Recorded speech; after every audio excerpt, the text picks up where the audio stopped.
Carlos Contreras Legaspi para ESPN Deportes con Cub Swanson, que estará enfrentando a Billi Quarantillo este sábado en UFC Tampa. Cub, well, how are you feeling about this fight? Great spot on the main card, and obviously you're one of the names that people love to watch. Well, thank you. I'm excited about this fight.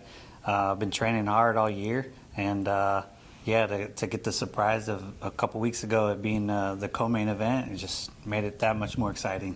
And you see a guy like Billi Q, who also comes and brings it, and he likes to exchange. And this is one of the fights that has a fight of a night written all over. So do you expect this? You expect a fight of a night type, like an exchange, all the three rounds, or is the time like to do like a more clever fight, not let it go by your hands or your style? We all know you love to exchange. Well, I like a fight, you know.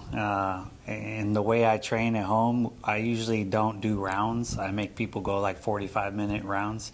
It's like we go until one of us quits, and so I'm geared toward this. I'm geared towards a hard fight, but you know, I'm always going to look for the finish. If I can get them out of there and make my night a little easier, I'll be happy with that. But if it goes a 3-round war, so be it. You're speaking about your team. Tell me who you work with, especially. It's something that you were focused on this camp, leaning into Billi's style. Yeah, for this one I used the kid Otto that he kind of pressures. He's a little bit shorter, but he's the only guy that'll really just pressure me and kind of bring that pace nonstop. But I got a stable of guys. I got Juan Archuleta, I got Danny Silva, Dan Argueta, Le'Veon Douglas, Chris McCate, Jacob Rosales, all 45ers that are all top-notch guys. So there's really a style that he can't bring to the table that I haven't seen.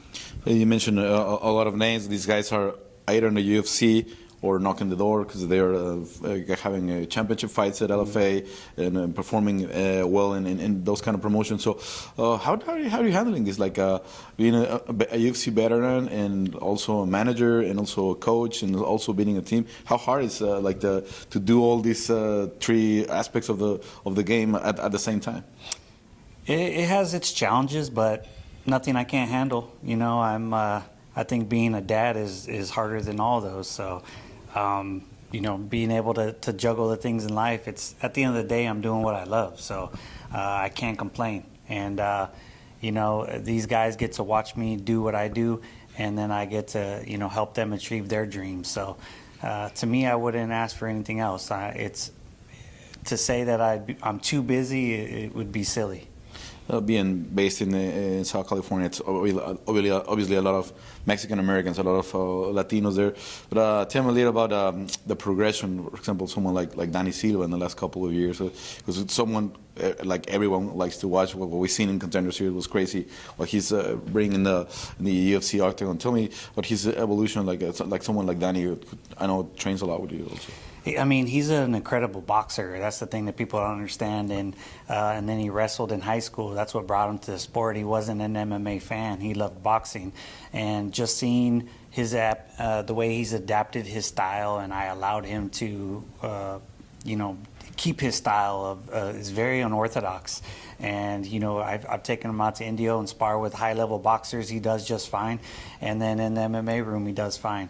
I think the biggest thing for him is he comes from a small town in Santa Ana, and he wanted to be the toughest kid in Santa Ana, and I had to make him understand that you want to be the best in the world. And now that he's kind of grasping that, I think the sky's the limit for him.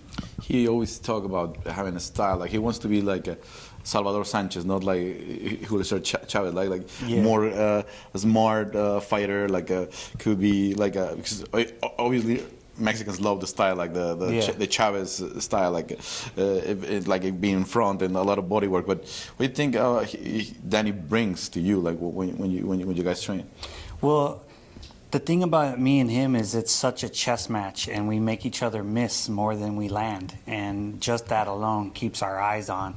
And I think that the one thing, me and him have a very different style, but the one thing that you could compare is that both of us looks like we're brawling, and we're really not. We're kind of sucking you into our style, and it's very methodical and thought out. But people see it as just being scrappy, but it's way more high level than you think. And I think that's the trick that me and him both play on people.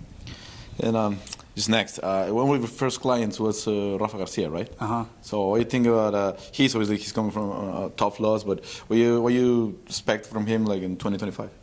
I expect him to bounce back. You know, he had a tough year and maybe like 15-month layoff with his knee, and he tackled that so well. I mean, the kid's so gritty. You know, when he tore everything in his knee, he wanted to make sure he was helping me train for my fight.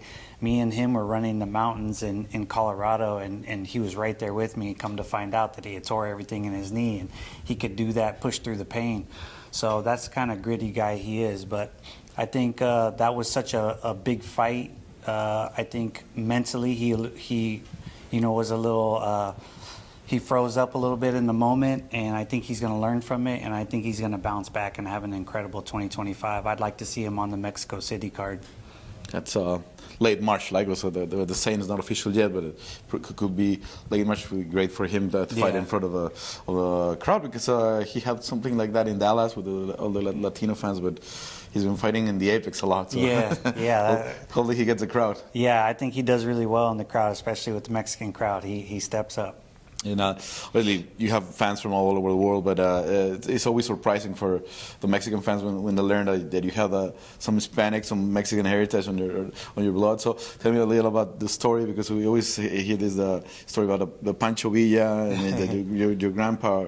Or tell me a little about your heritage. Yeah, so on my grandma's side, my grandma Concha, her father was believed around 1910, was a buggy driver, and he was driving one of Pancho Villa's men, and they got into it apparently, and he killed them in the fight. And so he grabbed the family and they fled to the U.S., and that's how they ended up in the Palm Springs area where I grew up. And so my grandma she was one of the oldest living people there that wasn't a Native American. Like, she lived there when Native Americans lived there. So yeah, my Mexican family fled from Mexico and to the U.S., and that's why I don't speak Spanish. My Mexican family's been in the U.S. for a while, but they're very Mexican. You have a bunch of Mexicans now in the gym that will help you with the Spanish in the future. Cub, just finally, you said you want to look for the finish, but what's the perfect ending for Saturday for you? Honestly, I want to paint a picture. You know, I believe that fighting can be brutal, but I also think it can be beautiful. And the way I've been flowing in the gym, my movement, if I could go out there and just paint a beautiful piece and fight the way that I train, I believe that the fans would be super stoked, and it would make me happy. You had a long, wonderful career, but you're in the Hall of Fame because one fight in particular. What do you think of Dooho Choi's performance on Saturday? I think it was an amazing performance. He completely shut down Nate the Train, and I was so proud of him and so happy. You know, there's something about fighting that when you and another man go the distance and you try to take each other out and you can't, and you make it to the finish line, you got to respect them, and that's somebody that I always hold dear to my heart. So I'm cheering for him, and you know, if down the road people want to see us do it again, that's an option as well. That's an entertaining fight, obviously. If you ever get that rematch. Cub, thanks a lot for your time. Hope you have everything goes well until Saturday, and we will expect for those fireworks. Thank you, I appreciate it. Thank you guys. Cub Swanson este sábado en contra de Billi Quarantillo aquí en UFC Tampa.